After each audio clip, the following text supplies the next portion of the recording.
नमस्कार, मैं हूं सुमित अवस्थी और आप देख रहे हैं बीक्यू प्राइम। आज बात राहुल गांधी की। सबके मन में यह सवाल होगा कि राहुल गांधी का अब क्या होने वाला है? क्या वो अगला चुनाव लड़ पाएंगे या नहीं लड़ पाएंगे? तो सबसे पहले उसी उत्सुकता को शांत कर देता हूं। राहुल गांधी के लिए अभी भी इतना वक्त बाकी है कि वो सुप्रीम कोर्ट में अपील करके अपने लिए रियायत या राहत ले सकते हैं। लेकिन इसके लिए राहुल गांधी को जल्दी कदम उठाना होगा, क्योंकि चुनाव आयोग भी उनकी इस वायनाड सीट पर 3 साढ़े 3 महीने से इंतजार कर रहा है कि कोई नया आदेश आ जाए, उसके बाद ही वो कोई नए उपचुनाव की घोषणा करे। तो आज जब राहुल गांधी के खिलाफ ये आदेश आया है, जिसमें राहुल गांधी की सांसदी या उनकी संसद सदस्यता बहाल नहीं हो रही है, तो ये मान के चलिए चुनाव आयोग के अधिकारी भी इस बात पर लग गए होंगे कि वायनाड में बहुत जल्दी उपचुनाव कराया जाए। तो राहुल गांधी और उनके वकीलों को सुप्रीम कोर्ट में आके अपील करनी होगी और राहत लेनी होगी। लेकिन आपको इतिहास की एक बात बताते हैं। लक्षद्वीप के सांसद है मोहम्मद फैजल, उनकी भी सदस्यता ऐसे ही चली गई थी। उनको भी बर्खास्त कर दिया गया था। वो भी हाईकोर्ट तक लड़े, लेकिन रियायत नहीं मिली। अंत में जब हाईकोर्ट से रियायत नहीं मिली तो चुनाव आयोग ने उस चुनाव की घोषणा लक्षद्वीप के सीट पर कर दी थी। इस बीच में फैजल सुप्रीम कोर्ट आ जाते हैं और सुप्रीम कोर्ट चुनाव आयोग को कहता है कि अभी आप उपचुनाव मत कराओ, क्योंकि हम इस मुकदमे को देख रहे हैं।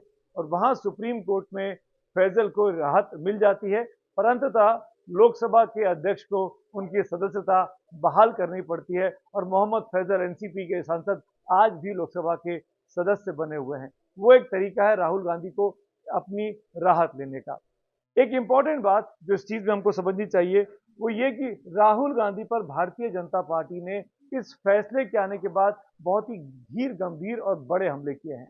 उनका यह कहना है, बीजेपी ने कहा, रविशंकर प्रसाद की प्रेस कॉन्फ्रेंस हुई, उन्होंने कहा कि राहुल गांधी तो हैबिचुअल ऑफेंडर है, यानी आदतन अपराधी हैं मानहानि के मामले में। उन्होंने यहां तक कहा कि राहुल गांधी पर मानहानि के 7, 8, 10 मुकदमे चल रहे हैं और कहीं भी राहुल गांधी माफी नहीं मांग रहे हैं।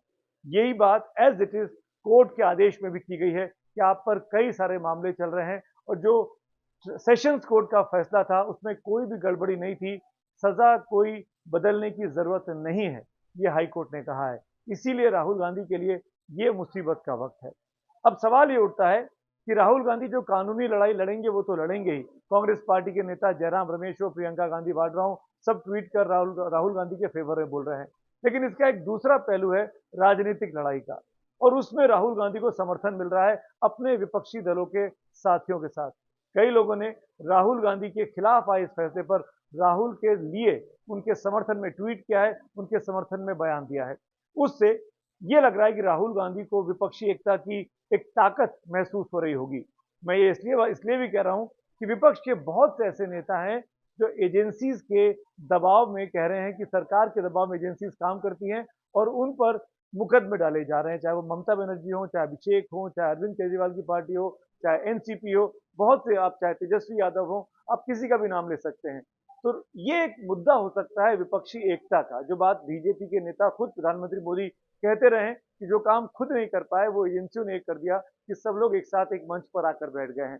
तो राहुल गांधी का सजा मिल जाना है, राहुल गांधी की सांसदी बर्खास्त हो जाना विपक्षी एकता के लिए भी ब्लेसिंग इन डिस्गाइज हो सकता है, क्योंकि सब मिलकर एक हो सकते हैं। मैं ब्लेसिंग इन डिस्गाइज जब बोल रहा हूं तो उसकी बहुत बड़ी वजह यह भी है कि जब राहुल गांधी या कांग्रेस पार्टी का नेता अगले 2024 के चुनावों के लिए प्रधानमंत्री पद की रेस में नहीं रहेगा, तो जाहिर तौर पर जो छोटी छोटी पार्टियां हैं विपक्षी एकता में, चाहे वो नीतीश कुमार हैं, चाहे वो अखिलेश हैं, चाहे वो शरद पवार हैं, चाहे वो तेजस्वी हैं, उन सबके आपस में तय करना होगा कि कौन हमारा इस मामले में प्रधानमंत्री पद का दावेदार हो सकता है, क्योंकि कांग्रेस का नेता तो उस रास्ते पे जा ही नहीं सकता है।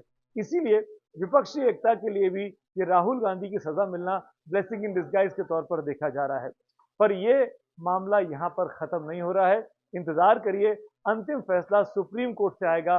सुप्रीम कोर्ट राहुल गांधी को रियायत या राहत देता है या नहीं देता है। अगर नहीं देता है तो मान के चलिए राहुल गांधी फिर सड़कों पर होंगे और फिर बीजेपी के खिलाफ एक और किसी बड़ी यात्रा का कैंपेन वो छोड़ सकते हैं और उसकी शुरुआत भी कर सकते हैं, क्योंकि अब देश में सिर्फ 10 महीने का वक्त बाकी है अगले आम चुनाव होने में। धन्यवाद।